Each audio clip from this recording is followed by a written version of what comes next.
Welcome to the Hot Lava Podcast. Kevin Acee, Padres beat writer for the Union-Tribune, Ryan Finley. That's my sports editor right there. Ryan, we have a lot to talk about. Padres are home. It's a real homestand, not just one of those 3-game homestands. Actually, 2 teams coming to Petco Park. And I'll tell you what, this is going to be a tough one. Seems like it. Phillies, Reds. We got Phillies coming up, and we can get into it, but it's not every time you go. A lot of times you look at the pitching matchups, you go, oh, okay. Really good pitching matchups. We got a lot ahead, but where would you like to start? The reason why you've got to beat bad teams during a baseball season, Kevin, is because then good teams come to town, right? The Padres had a plum opportunity to at least take a series or sweep the Colorado Rockies in Denver. Instead, they settled for a 4-game split. Yesterday seemed to be a frustrating day from about the 8th inning on.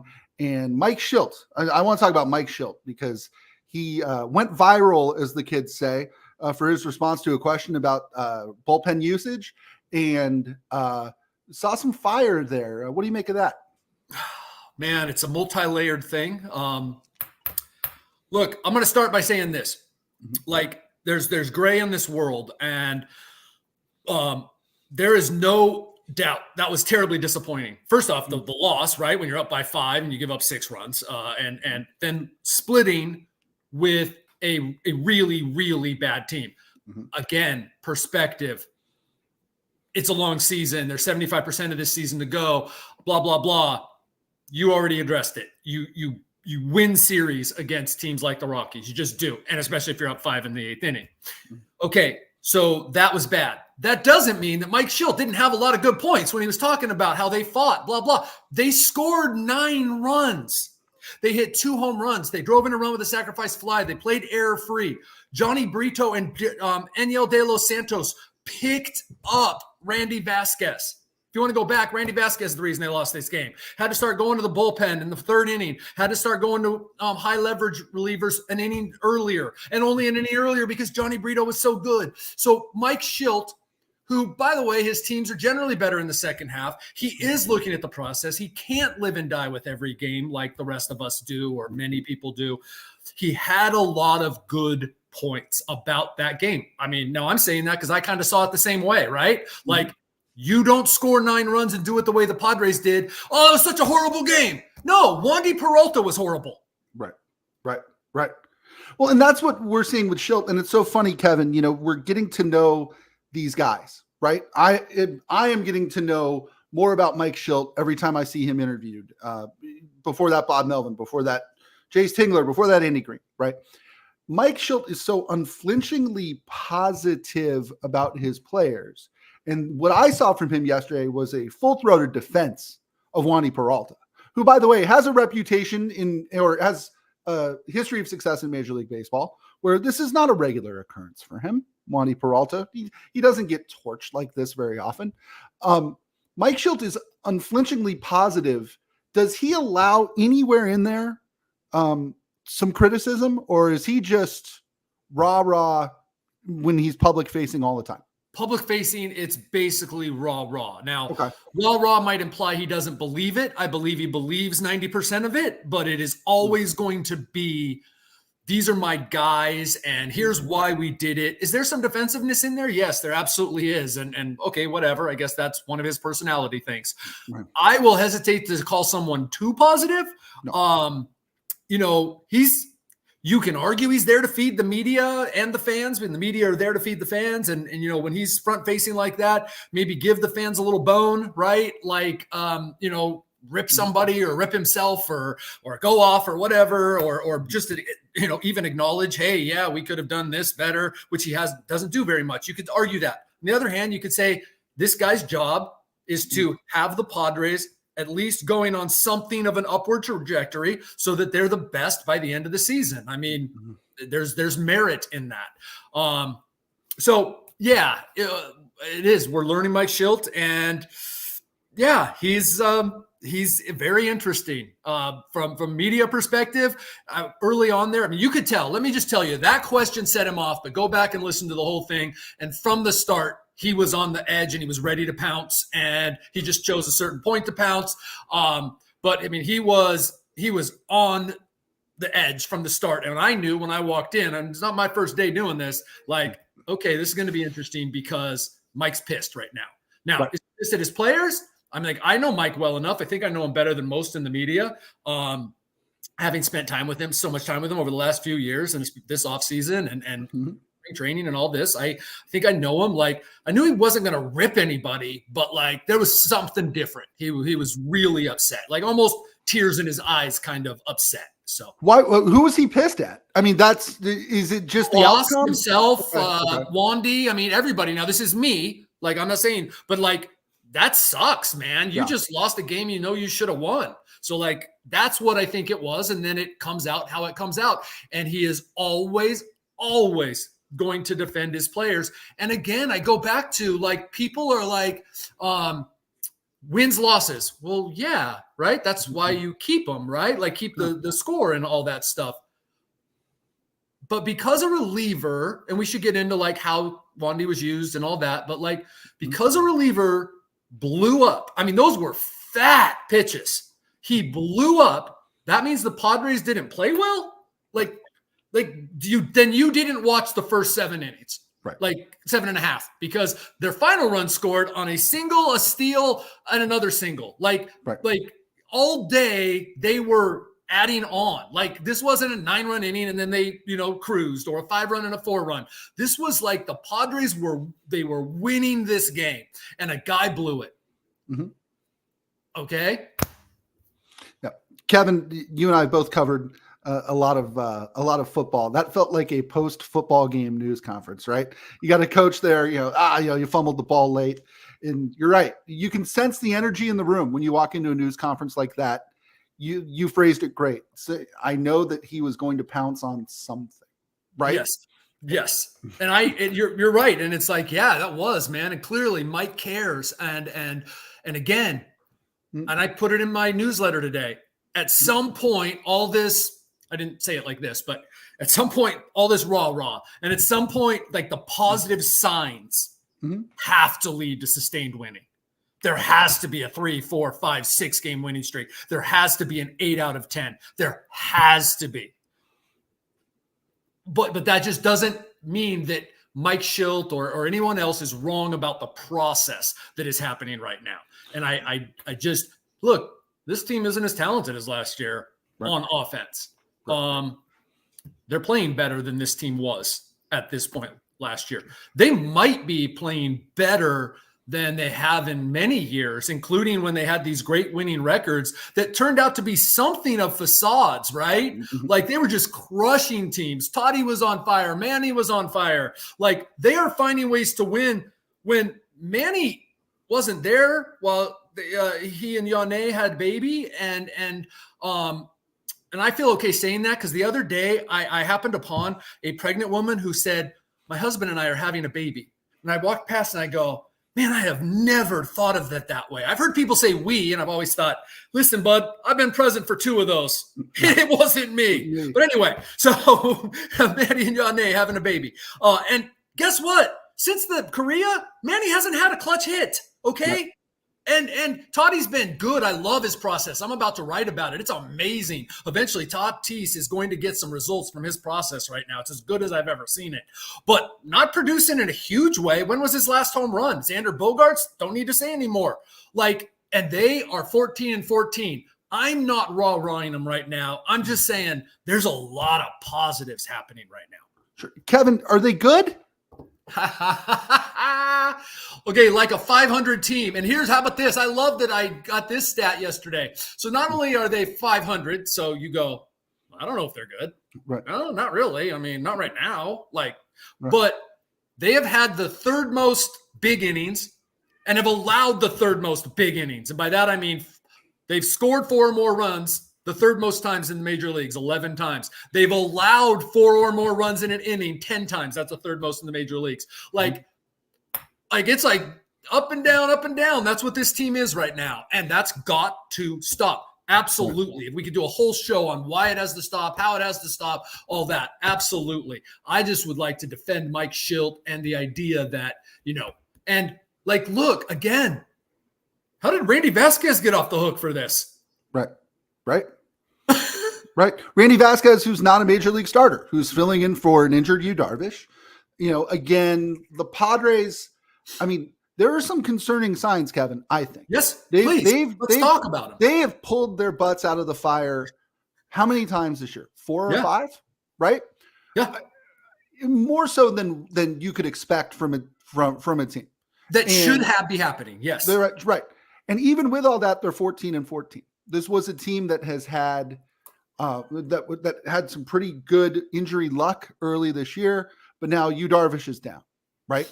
Manny Machado hasn't played the field yet.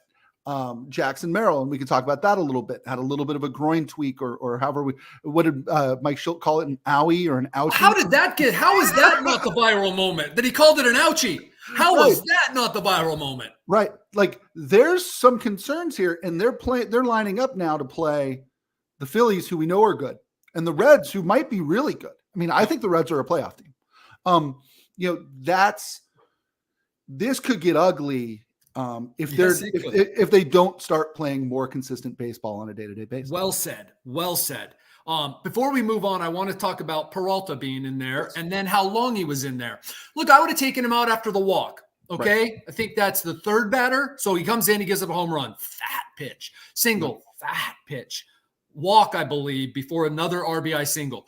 But I would have done it knowing in my mind that Stephen Kolek was going to give it up too, which, by the way, Stephen Kolek gave up the winning run. Sure. So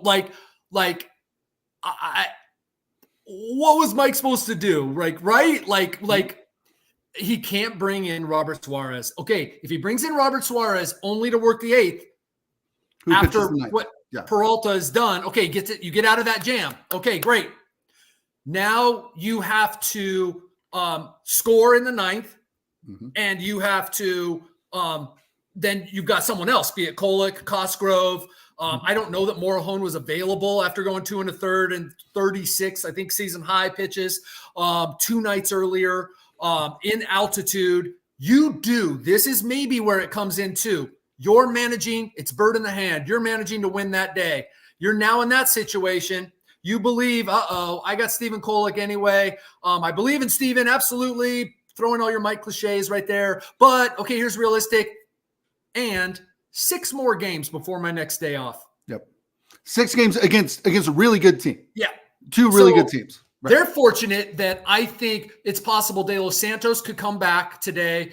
Suarez, Cosgrove, they should be okay today. But if they have to use all those guys today, I think they'll be okay because Morejon should be good today and all that. But Burrito's going to be down. Peralta's going to be down.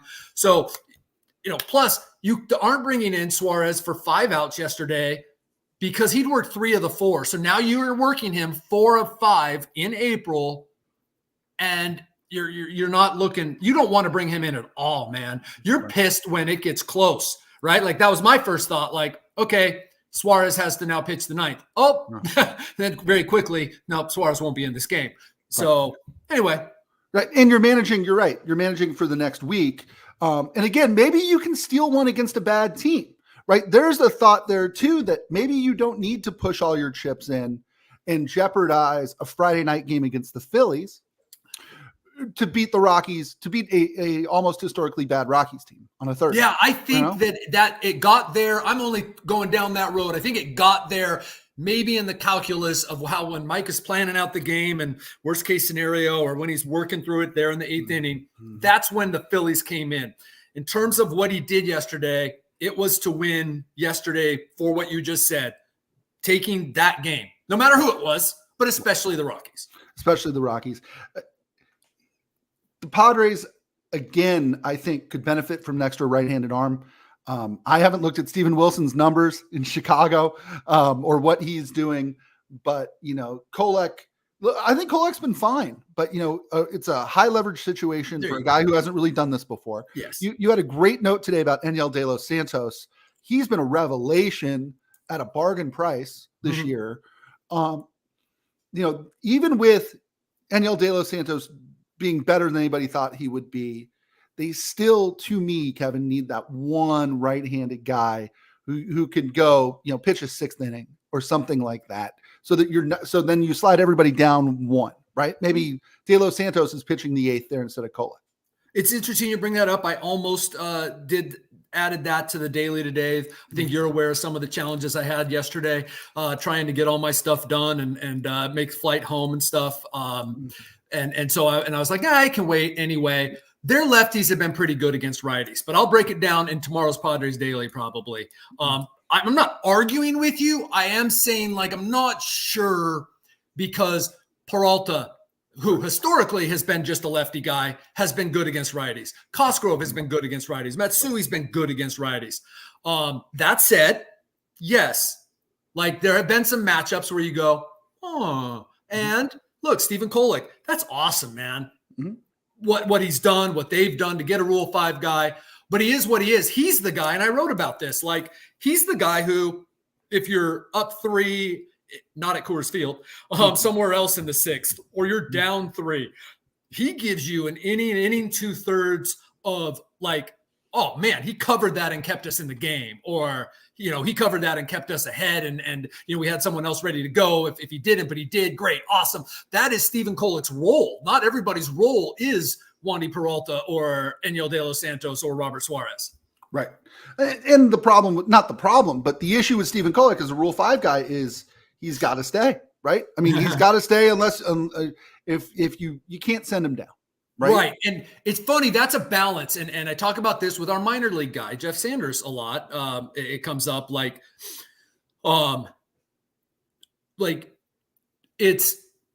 this is different now. They're here to win now. Like Stephen Kolek will not be given leash, right? Like he would in the past. But yes, that is in the calculus. That is in the idea. He has to earn his spot, but it's also like, that's why Pedro Avila was a grueling decision, right? Like he was out of options. You're going to lose him. Stephen Kolek has shown he can pitch in the major leagues. You're going to lose him. So yes, that is absolutely a part of the calculus. His leash is not as long as when they were a team of Rule 5 guys or, Rule 5 equivalent.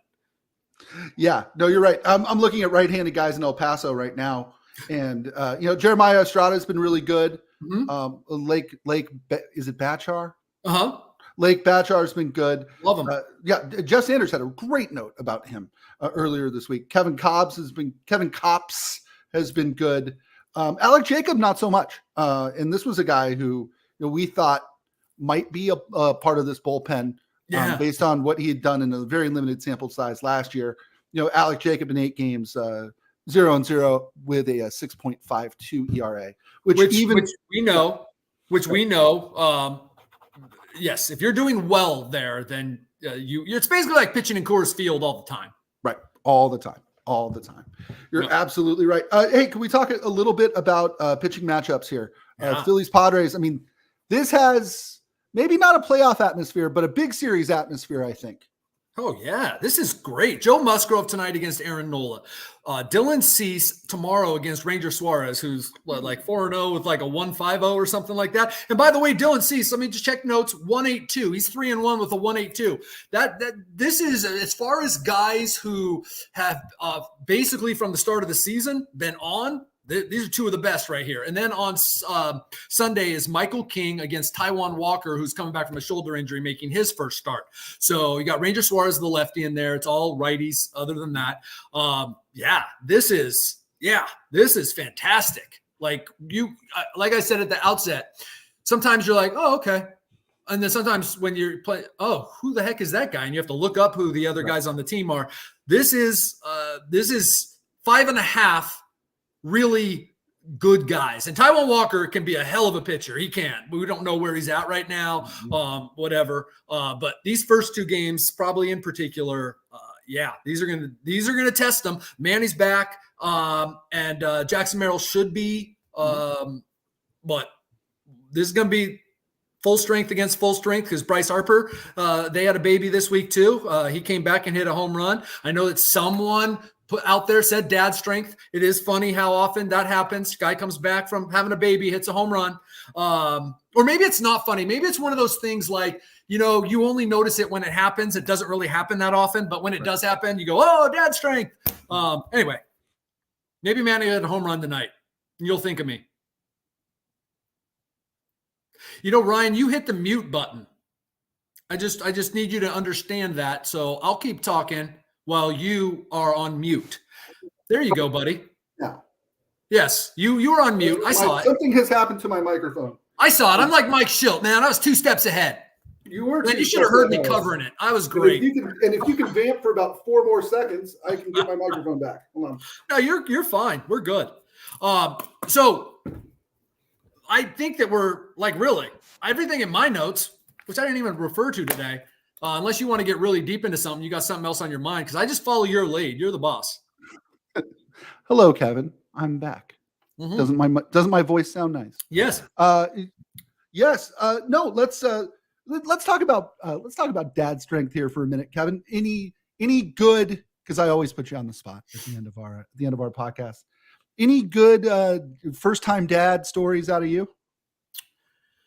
You mean players? No, you, Kevin. Me. Kevin. I wasn't the greatest. I was very concerned about my job at the time, and but I will tell you this: the reason I got off baseball the first time was we had 2 boys, and they were at the time I got off baseball 1.5 and 2.5. And my wife said, she didn't say the words baseball or us, but it was basically that. It was because implied. What happens when, I said that I wasn't a very good dad. I was a great friend. When you're covering baseball, and back in the old days, it was really a lot more like longer road trips. So it was like home for a week, gone for a week, gone for 2 weeks, home for 2 weeks, gone for 2 weeks, home for 2 weeks. And we didn't take days off. I don't now anyway, but the kids do. But like when you're gone all the time and you come home, man, you don't want to be the bullet. You don't want to be like the guy who says no. So like we almost burned the house down. We filled up the bathtub with yogurt. We built forts and didn't take them down because I'm also not good at that. I said yes. Are we going to just pour sugar in our mouth at 6 a.m.? Yes, we are. And so I was a terrible partner when my kids were young. And so that would be my memory. And by the way, I think I took like the first day, the first child, I was filing a story in the delivery room. And the second child, I think I was back. I did take a road trip off because he was born on a road trip. I took a road trip off, but I was back like 2 days later. And that is not something I'm proud of. But that's the way it was. And so thankfully my wife was right. And I took 20 years off from baseball. The night I became a dad for the first time, I was in the newsroom. I'd been covering a college football team, University of Arizona. They were in the middle of a coaching search. At 5 o'clock, I get a tip and they say, we've hired a football coach and it's Rich Rodriguez. You can go with it, And so I write the story, Arizona hires Rich Rodriguez. I get a call from Arizona's athletic director at the time. He goes, Rich Rodriguez is flying on a jet out here right now. You can meet him at my house if you can get there at 10 at night. It was 9 o'clock. You can meet him at my house, get the first interview with Rich Rodriguez. By the way, again, this had been like a 3-month-long coaching search. They fired a guy like in week 4. It had been a whole thing. Okay, cool. That's my plan. My phone rings again, and it's my wife. And I answer as I'm, wrapping up a story, yada, yada, yada. And she goes, I'm in labor and you need to come home. And I go, I'm almost done with the story. And she goes, you don't understand. And so my wife's labor for our first kid was something like 3 hours because she held off on telling me because of this football coaching. That's a sports writer's wife. It's sports writer's wife. I run home, pick her up, go to the hospital, have the baby, miss out on the Rich Rodriguez thing, which is fine. We sent the columnist or somebody else. And then, the next day, I did not go to the press conference the following day. But I think that I was working the day after that.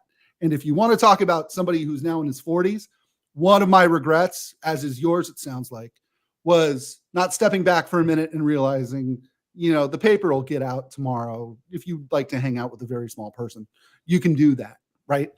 But that's funny. That's when I wasn't even going to bring this up until you started talking about how you were right back at it, because I lived that story with you. We could do a whole, if this was If this was a podcast for sports writers, we could talk another half hour about this and misplaced priorities and lessons learned and all that. That I lived that story with you. The regret hour. I may have gone to Rich Rodriguez or to the AD's house. That is how out of whack I was at that age. So, oh yeah. Oh, and all I was trying to do, right, was like, I wanted to get the story first. I wanted to beat the pants off of everybody else. I know it occurred to you to say, "Hey, could you hold it for a little bit, honey?" I had to call the AD back, and I was like, "My wife is now in labor," and it's funny the way these things work out, right? Like any other day, 364 days out of that year, I really had nothing else going on outside of regular work stuff. And then they hire a coach, and my wife goes into labor at the exact same time. Anyway, this is a good place to jump off, Kevin. Padres, Phillies, 3-game series, then the Reds come to town. So we'll talk again Monday about the surging and I think very interesting Cincinnati Reds. Ellie De La Cruz. Yes. But first, the Phillies. That'll do it for this episode of the Hot Lava Podcast. For Kevin Acee, I'm Ryan Finley. We'll see you next time.